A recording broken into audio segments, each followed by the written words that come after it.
Good day. I'm Corby Skinner, program host of Living Independently in Montana, which is a program of living independently for today and tomorrow. A service that exists in Billings and in, I think, 18 counties in eastern Montana. So today we are going to be talking about the Peer program at LIFTT, and we have two peer consultants. What is your actual term, Tanya? I am the, right now I'm the peer coordinator. And Garrett is one of our peers. We just call ourselves peer mentors. Peers. Okay. Before we get started, I think one of the things we should probably do with a lot of these programs, because we're just starting a TV series on Community Channel 7, and a lot of people don't really know what LIFTT is. Certainly your clients do, but we're reaching out to a much bigger audience in terms of somebody might be watching Channel 7 and think, well, what is this program about? So let's first start with talking about what is LIFTT. Tanya, do you want to give us a, this isn't something you get scored on. So, So LIFTT is what we call a Center for Independent Living. We are one of 4 in the state and one of over 400 nationwide. Every state has at least one. Like you said, we cover the southeastern 18 counties in this part of Montana. And along with our brother organizations, we cover the whole state. So one of the things that my business works with LIFTT. We're actually a public communications service. And one of the things I found so interesting about LIFTT is it's not only controlled by the consumer and community base, but the nonprofit is actually operated by people with disabilities. Yes. Over 51% of us in the office have a disability, so it's a great place for our consumers because of that, because we can identify and we live those daily lives, so we understand. Mm-hmm. So, Tanya, you are partially blind. I am. And have you been your whole life?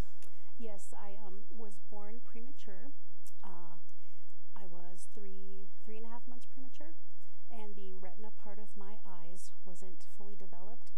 I have an eye disease called retinopathy of prematurity. I'm in stage 4. It could lead to total blindness, but I've been stable in stage 4 for more than a decade, so I just cross my fingers and don't think about it. And Garrett, you have a disability? I do have a disability. And can you tell us a little bit about that?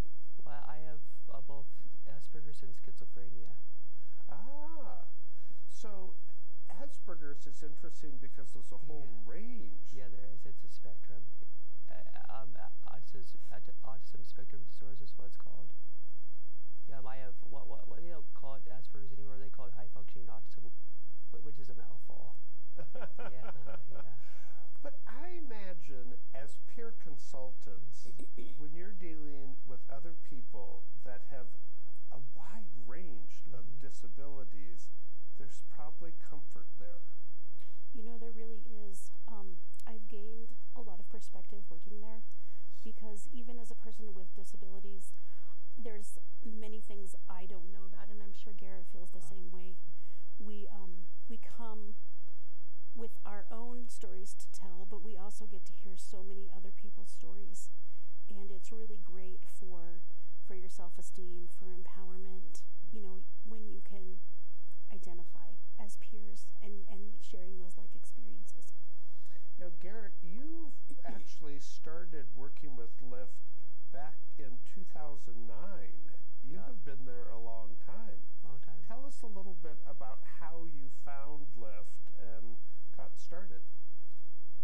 Well, I used to work at a place called Evergreen IGA, and I worked there for about 2.5 months helps, but yeah, but I ended up quitting there because I got treated poorly because of my disability. So so I was looking for more jobs, and I found that job through Martha Carstensen, which used to be the program director there.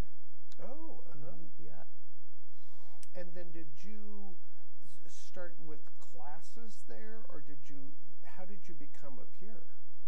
I'm not really sure how I became a peer. How I became a peer. Actually, you know what? We're going to go into that when we talk a little bit about the whole peer program. Okay. So we'll come at that. So we know that LIFTT is an independent center for a center for independent living, and is there a range of who is served? Services are available. We just say from birth to death, ages, all ages. All ages. All disabilities. That's who we offer services to. So tell us a little bit, I mean, we don't need to know anyone's names, but tell us a little bit about what kind of disabilities that you're dealing with. Because I think there are probably people watching this show that may think, well, I have a neighbor, or I have a cousin, or I know somebody with some disability. So tell us a little bit about the range of disabilities that exist among your clients. So there's two kinds of disability. There's obviously the disability that you can see, and there's invisible disabilities.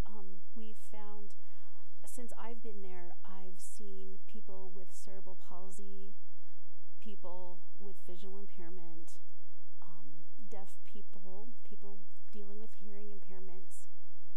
Garrett, what have you seen? Have you seen what disabilities?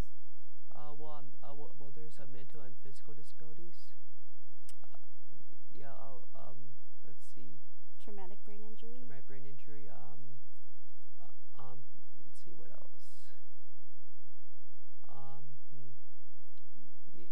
Yeah. There's a wide variety. Amputees.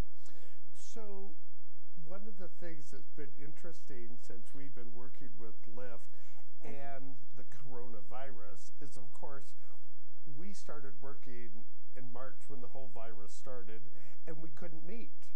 We couldn't go into the office. So we have been meeting via Zoom on a weekly basis, and it's an interesting learning curve because Tanya, you have visual disability. The director, Carlos, has a hearing disability. So even doing Zoom is interesting, isn't it? It's true. It's true. The one thing that has been fortunate is that I noticed that a lot of people don't like to be on camera, even in Zoom meetings, and I think it's made us all a little bit more comfortable. So that's been good. Well, particularly with Carlos, who has a hearing disability, he has to be reading our lips. Exactly. And so anytime somebody's down here, right. he'll say, look up, Yes. so he could read. He has interpreters in the group so that if somebody he can't understand, we repeat what they just said so that he gets all the message. And then do you have an adaptive device as a part of a Zoom call? I use magnification software that's on my computer, so that actually in my magnification software makes Zoom a little bit more difficult for me because I don't see the whole monitor. I see quadrants. And so there's some aspects of Zoom that I have trouble running simply because it's over magnified and I can't see the whole thing at one time. So we all have our little struggles. So it also, the whole COVID issue has made it really difficult. If you think about the clients that you serve, how important it is for them to be in contact. So how do you go about serving the people that are your regular clients when you can't meet with them on a regular basis? We've really tried to maintain contact through phone calls, through email. We started an online peer support group so that people have a place to come and meet weekly, so that we can just, whether it's we're just casual or we have no agenda, the people that participate get to pick the topics, and if they can't think of something, we throw out icebreaker questions and just have some fun chat. It's just some fun social time so that they can feel some connectedness. Garrett, are you, I would guess with Asperger's, you're probably pretty computer savvy. Oh, I am. I am computer savvy. Of course I knew that. So, what's it been like for you? I'm sure you have access to all kinds of computer programs and games, which you've always had. Oh, yeah. So what has COVID meant for you in terms of adapting? Well, for a while, instead of coming to work, I've been joining calls on Zoom, like staff calls, webinar trainings, sales suite trainings, and even monthly peer meetings, and even peer support groups. So one of the things that was very interesting when we started working with LIFTT was accessibility.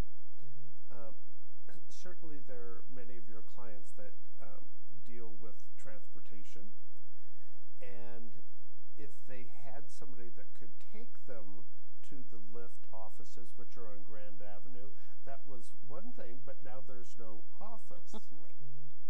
So we're constantly looking for creative ways to engage your clients. One of the things that we came up with was to try to get as many people a little adaptive Alexis. The Echo Dots. So that they can actually talk. And did you have one before, or have you used? I've had an Echo Dot. An Echo Dot. Yes. Is what we were actually using. An Echo Dot with Alexa. We have been fairly successful getting those out to people. I think it's meant a lot to people to have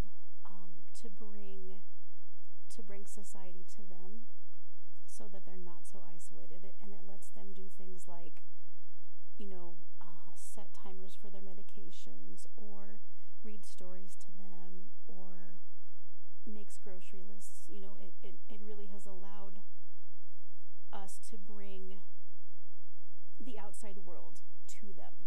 That it's been great. It really has. And I had a dot previously, and I love mine, so I know they're enjoying theirs. Garrett, do you use an Echo Dot? I do have one, but I haven't gotten it hooked up yet. We'll take care of that. Cool. Well, my favorite thing is changing the music. I mostly listen to public radio, and then there's a certain time when a certain program comes on, and I'll think, oh, I'd really like to hear Merle Haggard for a change, or I would like to hear some other news. So, but one of the things we found out, and certainly, Garrett, this hasn't been a problem for you, but a lot of your clients may not have internet access. Right. Or haven't had that set up. How do you go about helping people in your peer group with that sort of accessibility? That's still something we're currently working on. I did attend a Montana Disability Health meeting yesterday, and I need to do a little more research, but they were talking about businesses with hotspots that they can use, that consumers can use to reach out and have some online time from a hotspot source. So I have to look into that. That's been something that has been difficult, because a lot of our consumers may not have access or funding to be able to afford that. So funding is also an issue. I was just thinking, I live very close to the library and work at the library as a volunteer, and I know a lot of people are there for computer access, that they can get online, they can communicate, they can do all kinds of things. So if you are low income and don't have access to the internet, there's another barrier when places are closed. Right. Mm-hmm. It is. It's difficult. Accessibility, as far as connectivity, is one of those things that COVID has brought to light for us, just how big of a barrier it can be. So it's definitely something that we're still working on. Right. So I think that term is so interesting, connectivity, because you got a double whammy when you have a disability, and then there's also the COVID. Right. So it must put a lot of pressure on you to keep the communication lines going. It does. It's a lot of effort that's necessary and needed, and just in the sense of being someone's peer, you want to make sure they're okay. You want to make sure things are still going well and they're not feeling too isolated, or if there's something they need, you want to be able to still reach out and help. So it's been we've really tried to make sure that we check in. Yeah. Garrett, tell us about the weekly peer meetings you have on Thursdays. Weekly peer meetings. Well, there's second Thursday of every month, and we have a certain agenda that we cover. What's from 10:30 a.m. to 11:30 a.m. So it's an hour long. Yeah, and What about the peer meetings we do, the support group? all the support groups. Yeah, those are fun too. They're in the replacements of the art classes we once used to do, but we have been able to do them because of COVID. So they're kind of like a replacement meeting for fun. Oh, so it's not just all reporting. Right. Yeah. You want to have fun. Right. Mm-hmm. Tell me about the Christmas party. Were you on? I was on. It was fun. A lot of people too. It was a pretty good attendance too. Mm-hmm. So that just gives an opportunity. That was an example where people could just get online and spend an hour with their peers and have some fun. It was wonderful. That was a very nice event. We were pretty pleased with that one. Good. One of the things I know that we're working on is, again, finding programs that provide education, entertainment, exercise for those people that are stuck at home, both because of COVID and because of disabilities. So what kind of programs have you been thinking about? LIFTT has offered and continues to offer, most importantly probably is our Living Well in the Community class. We offer that. It's a 10-week course, and what it does is provide participants with learning skill sets, learning how to goal set, how to accept their disability, learning how to set goals, learning how to communicate healthy, and learning about how to live healthier daily lives with their disabilities. That's a wonderful class that we do. Mm-hmm. And that happens no matter whether COVID's on or not. So it's been a wonderful thing. People come in who might be either new to a disability or they're struggling just with their daily lives, and this gives them some tools to help them feel confident, empowered, accomplished, Mm-hmm. feel like they can do the things that they want to do. So you brought up an interesting point that, when we look at disabilities, we're thinking of like, oh, they were born without being able to hear, or they were born blind. But so often, these are disabilities that happen because of an accident, a car wreck.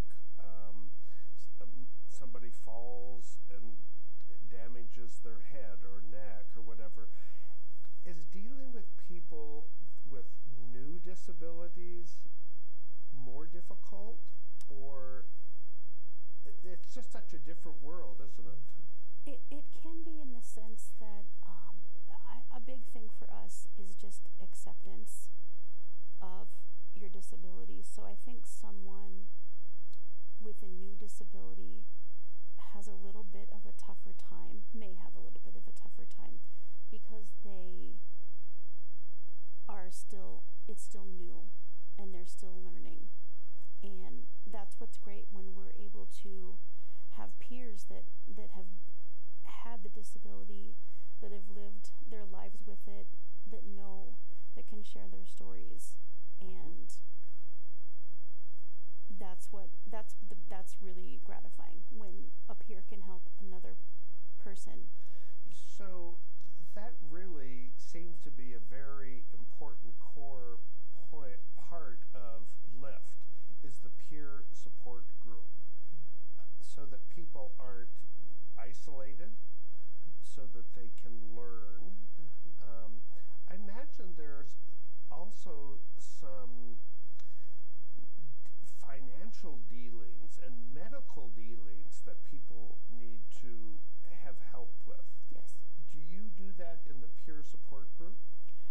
We haven't done a lot of that in the peer support group, but our independent living side of the office, that department, if we have consumers that come to us and they might need adaptive equipment or software or home modifications or maybe a ramp, we can help them apply for grant funding to get the money to be able to attain those things. So the peer group doesn't specifically do that, but we always have a hand in. Right.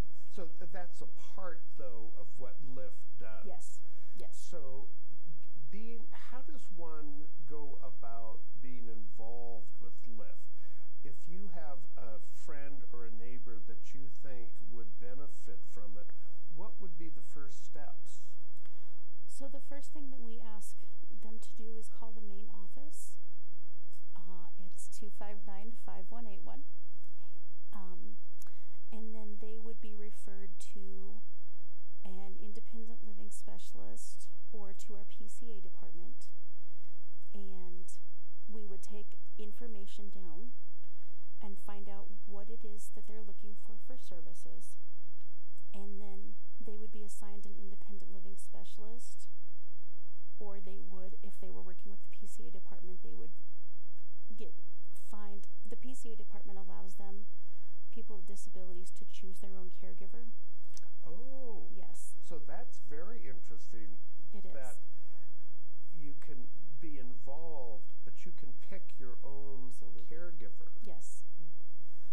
It's very important. LIFTT is consumer driven, so we can provide you the resources. We can provide you all the help that you need. We'll stand beside you, but the whole idea is that you help us help you.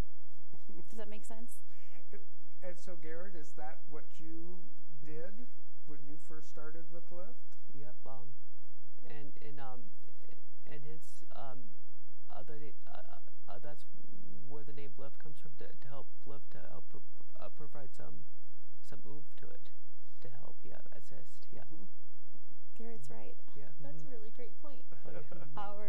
Our logo is a hot air balloon. Here we have. Yeah. So we want to lift people above their barriers. We want to lift them above what they think they can do. We want them to see that they can accomplish more than they realize they can. So, as peer, again, I keep forgetting, not consultants, but your peer mentors. Do you work with more than one person at a time? Do you have a particular set of people that you work with all the time? So what we're doing is we normally like to be able to have our peers work one-on-one with someone with a like disability, so they get that experience of offering that support, so they can support that person. They haven't had a lot of opportunity to do that, but we are starting to work alongside the independent living specialists, so they will be working with a variety of consumers and learning about all sorts of disabilities and offering support in many ways, really. So Garrett, tell me about working with someone as a peer mentor. Working with someone as a peer mentor, what's really good to help them to help them with stuff well, like for example, doing Medicaid billing to help people get the health care they need. Oh, that's probably very important. Oh yeah, billing, Medicaid billing, which I'm really good at too. So, when you think of like rehabilitation, physical therapy is one, but you also need the financial. Yeah. And so the emotional support, the financial support, the physical support. So, and is it important to develop a relationship with your peers so that they trust you? It's really important to develop a relationship. It's also good to get really good connection, and it's also good to it's also good to share your life experience with of your disability with other people. That's what's important to do. I bet telling your life experience is maybe one of the first steps to feeling comfortable with your peer groups. Right. And everyone is different. I would think no one person in LIFTT has the same story, do they? Definitely not. Yeah. We all come there with our stories, that's for sure. Everybody has something. And I think that's what makes it so unique and so special, is that we all come there with something to offer, and they're all different. So there's tons of perspective, and it's great. So let's hope that we have some friends listening in or watching our program. And again, I just think this is so important and so beneficial.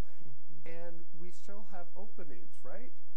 Yes. We would like to reach, particularly all of Eastern Montana. Yes. Is available. Definitely. So we have the phone number on the screen, 259-5181. And certainly give us a call. That's where you start. Yes. And eventually you'll work your way up and be on that peer support group Thursday call with Garrett and Tanya. Yes. So thank you so much for being here today. Thank you. And thank you for the work that you're doing. Thank you so much. You too.